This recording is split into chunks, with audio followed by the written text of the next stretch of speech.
नमस्कार दोस्तों, excellent coaching के यूट्यूब चैनल में आप लोग का स्वागत है। आज हम लोग आप लोग के लिए एक नया टॉपिक लेके आए हैं, जिस टॉपिक का नाम है 10th क्लास का फर्स्ट चैप्टर यूरोप में राष्ट्रवाद का ऑब्जेक्टिव क्वेश्चन का क्यूज। चलिए पहला क्वेश्चन आप लोग के स्क्रीन पर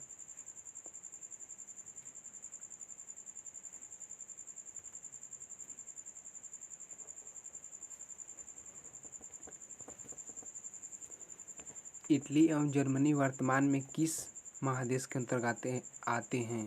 पहला ऑप्शन है A France, B Europe, C Germany, D Bharat.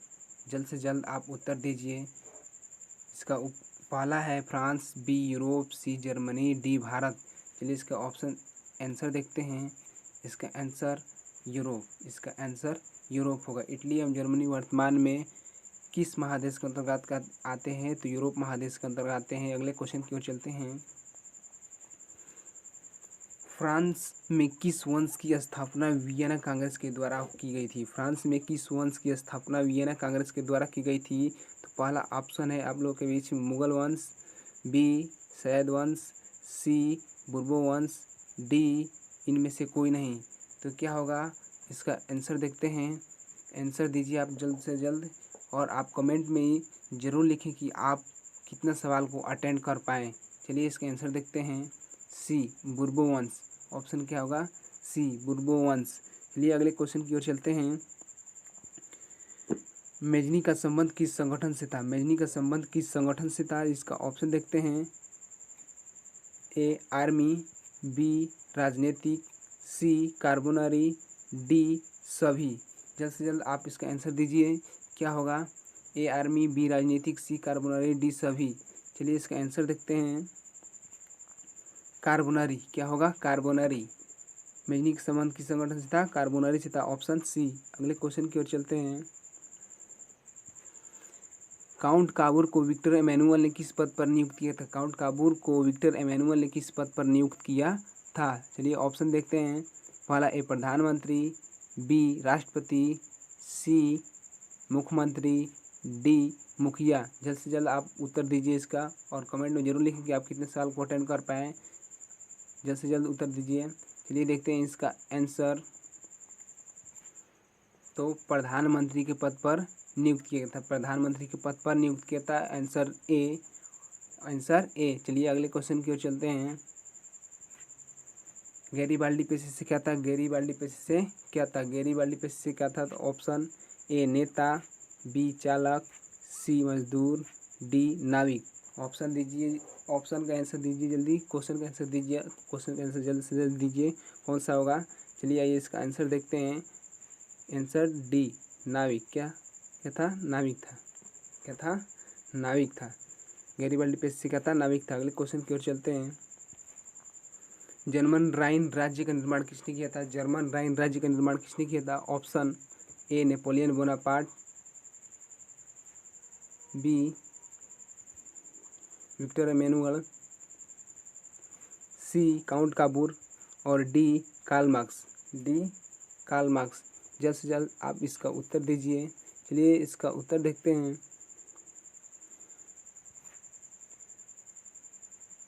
इसका उत्तर होगा नेपोलियन बोनापार्ट। Napoleon Bonaparte. चलिए अगले क्वेश्चन की ओर ले चलते हैं।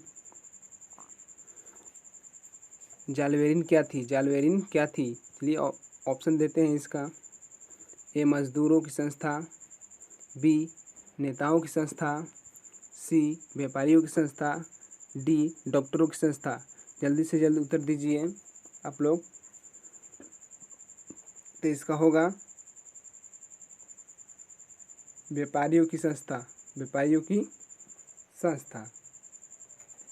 व्यापारियों की संस्था। अगले क्वेश्चन की ओर चलते हैं।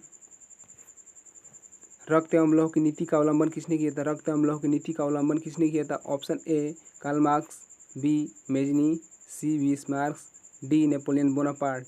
जल्द से जल्द उत्तर दीजिए आप इसका। रक्त एवं लौह की नीति का अवलंबन किसने किया था। तो बिस्मार्क ने किया था। किसने किया था, बिस्मार्क ने किया था। चलिए अगले क्वेश्चन की ओर चलते हैं। फ्रैंकफर्ट की संधि कब हुई थी। फ्रैंकफर्ट की संधि कब हुई थी।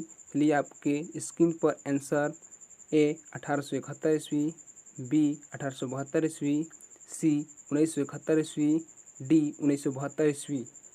जल्द से जल्द आप लोग कमेंट में उत्तर जरूर लिखें। इसका ऑप्शन 1872 ईस्वी। 1872 ईस्वी में फ्रैंकफर्ट की संधि हुई थी। अगले क्वेश्चन की ओर चलते हैं। यूरोप वासियों के लिए किस देश का साहित्य विज्ञान प्रेरणा स्रोत रहा? यूरोप वासियों के लिए किस देश का साहित्य विज्ञान प्रेरणा स्रोत रहा है? क्वेश्चन आपके स्क्रीन पर। यूनान, B Germany, C France, D Africa. क्या? D Africa. जल्द से जल्द आंसर दीजिए आप। चलिए इसका उत्तर देखते हैं। यूनान, ए, ऑप्शन ए यूनान। अगले क्वेश्चन की ओर चलते हैं। राष्ट्रवाद की अभिव्यक्ति सबसे पहले किस देश में हुई? राष्ट्रवाद की अभिव्यक्ति सबसे पहले किस देश में हुई? ऑप्शन आपकी स्क्रीन पर। A Germany, B Australia, C Japan, D France. जल्द से जल्द उत्तर दीजिए। चलिए आइए हम लोग देखते हैं इसका आंसर। इसका आंसर होगा फ्रांस, ऑप्शन डी। राष्ट्रवाद की अभिव्यक्ति सबसे पहले किस देश में? तो फ्रांस में हुई। अगले क्वेश्चन को चलते हैं।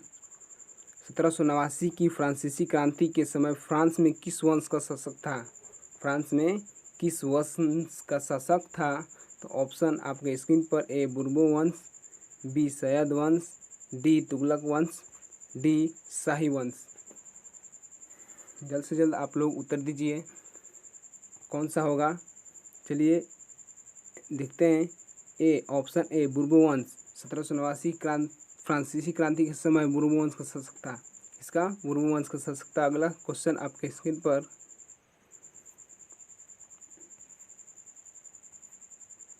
वियना सम्मेलन कब हुआ? वियना सम्मेलन कब हुआ? क्वेश्चन, वियना सम्मेलन कब हुआ? तो ऑप्शन आपके स्क्रीन पर। 1915 ईस्वी, बी 1995 ईस्वी, डी 1815 ईस्वी, सी 1815 ईस्वी और डी 1895 ईस्वी। जल्दी से जल्दी उत्तर दीजिए। चलिए इसका देखते हैं उत्तर। 1815 ईस्वी, ऑप्शन सी। 1815 ईस्वी, ऑप्शन सी। अगले क्वेश्चन की ओर चलते हैं। वियना सम्मेलन कहाँ हुआ? वियना सम्मेलन कहाँ हुआ? क्वेश्चन आपके स्क्रीन पर। वियना सम्मेलन कहाँ हुआ? देखते हैं। ऑप्शन ए वियना में, बी जापान में, सी टोक्यो में और डी फ्रांस में। जल्द से जल्द उत्तर दीजिए। इसका आंसर देखते हैं। तो ऑप्शन होगा ए वियना में। ऑप्शन ए वियना में। कहाँ? वियना में। चलिए अगले क्वेश्चन की ओर ले चलते हैं। वियना सम्मेलन की मेजबानी किसने की? वियना सम्मेलन की मेजबानी किसने की? क्वेश्चन आपके स्क्रीन पर। चलिए ऑप्शन देखते हैं। ए नेपोलियन बोनापार्ट, बी मेटरनिख, सी कार्ल मार्क्स और डी कार्लो बोनापार्ट। अगले इसका ऑप्शन आप लोग के बीच आप लोग जल्द से जल्द कमेंट करके उत्तर बताइए। चलिए इसका उत्तर देखते हैं। मेटरनिख। वियना सम्मेलन की मेजबानी किसने किया था? मेटरनिख ने, ऑप्शन बी। अगले क्वेश्चन की ओर चलते हैं। नेपोलियन बोनापार्ट का जन्म कब हुआ था? नेपोलियन बोनापार्ट का जन्म कब हुआ था? क्वेश्चन आपके स्क्रीन पर है। जल्द से जल्द बताइए। ऑप्शन देखते हैं। 15 अगस्त 1815 ईस्वी में, बी 15 अगस्त 1769 ईस्वी में, सी 15 अगस्त 1869 ईस्वी में और डी 15 अगस्त 1969 ईस्वी में। तो नेपोलियन बोनापार्ट एक लियो था। ऑप्शन इसका देखते हैं। 15 अगस्त 1769 ईस्वी में हुआ था। कब हुआ था? 15 अगस्त 1769 ईस्वी में। अगला क्वेश्चन आपके स्क्रीन पर। नेपोलियन बोनापार्ट का जन्म कहाँ हुआ था? नेपोलियन बोनापार्ट का जन्म कहाँ हुआ था? आंसर आपके स्क्रीन पर। एक अजासियों में, बी कोर्सिका द्वीप पर, सी ए और बी दोनों और डी इनमें से कोई नहीं। तो अजासियों में हुआ था और कोर्सिका द्वीप में हुआ था। तो ऑप्शन ए और बी दोनों होगा, ऑप्शन सी। अगले क्वेश्चन की ओर। ये क्वेश्चन ए और बी दोनों। अगले क्वेश्चन की ओर चलते हैं। नेपोलियन फ्रांस का सम्राट कब बना? नेपोलियन फ्रांस का सम्राट कब बना? आंसर आप लोग के बीच। 1604 ईस्वी, बी 1704 ईस्वी, सी 1804 ईस्वी और डी 1904 ईस्वी। जल्द से जल्द उत्तर दीजिए। चलिए इसका उत्तर आंसर देखते हैं। ऑप्शन सी 1804 ईस्वी में। 1804 ईस्वी में। अगले क्वेश्चन आप लोग के स्क्रीन पर, राष्ट्रवाद का मसीहा किसे कहा जाता है? राष्ट्रवाद का मसीहा किसे कहा जाता है? ऑप्शन आप लोग की स्क्रीन पर, A Carlo Bonaparte, B Napoleon Bonaparte, C Karl Marx और डी मेजनी। जल्द से जल्द उत्तर बताइए। और आप लोग ये ना भूलिए कि आप लोग इस क्विज़ को करने के बाद आप लोग कमेंट में ज़रूर लिखिए कि आप लोग इस सवाल को कितने अटेंड किए और कितने खुद से किए। चलिए इसका आंसर देखते हैं। नेपोलियन बोनापार्ट, राष्ट्रवाद का मसीहा किसे कहा जाता है? नेपोलियन बोनापार्ट को। किसे कहा जाता है? नेपोलियन बोनापार्ट को। अगले क्वेश्चन की ओर चलते हैं। लिटिल कारपोल के नाम से किसे जाना जाता है? लिटिल कारपोल के नाम से किसे जाना जाता है? ऑप्शन आपकी स्क्रीन पर, ए बिस्मार्क, बी मेटरनिक, सी गैरिबाल्डी और D Napoleon Bonaparte. Napoleon Bonaparte. चलिए उत्तर बताइए जल्द से जल्द। चलिए देखते हैं उत्तर इसका, D, option D, Napoleon Bonaparte को लिटिल कारपोल के नाम से जाना जाता है। चलिए अगले क्वेश्चन आपके स्क्रीन पर, सर्वप्रथम इंग्लैंड को बनियों का देश किसने कहा? सर्वप्रथम इंग्लैंड को बनियों का देश किसने कहा? ऑप्शन आपकी स्क्रीन पर, बिस्मार्क, बी गैरिबाल्डी, सी मेजनी और डी नेपोलियन बोनापार्ट। जल्द से जल्द आप लोग उत्तर बताइए। तो नेपोलियन बोनापार्ट ने क्या किया था? बनियों का देश कहा था इंग्लैंड को। Option D. अगले क्वेश्चन की ओर चलते हैं। नेपोलियन बोनापार्ट के पिता का क्या नाम था?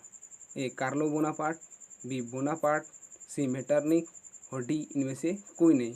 तो नेपोलियन बोनापार्ट के पिता का नाम था Carlo Bonaparte. Option A, option A. अगले क्वेश्चन की ओर चलते हैं। संसार को नेपोलियन की सबसे बड़ी देन क्या है?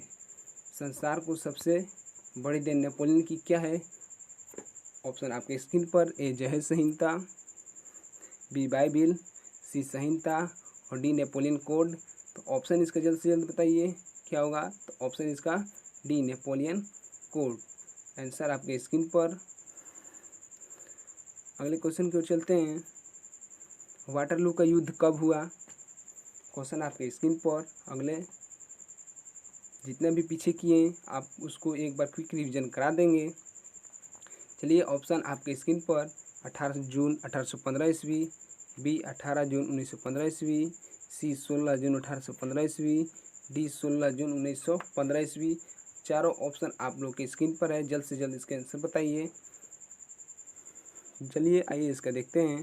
आंसर होगा 18 जून 1815 ईस्वी को वाटरलू का युद्ध हुआ था। चलिए अगला क्वेश्चन की ओर चलते हैं।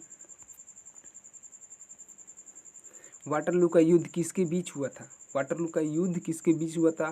क्वेश्चन आपके स्क्रीन पर।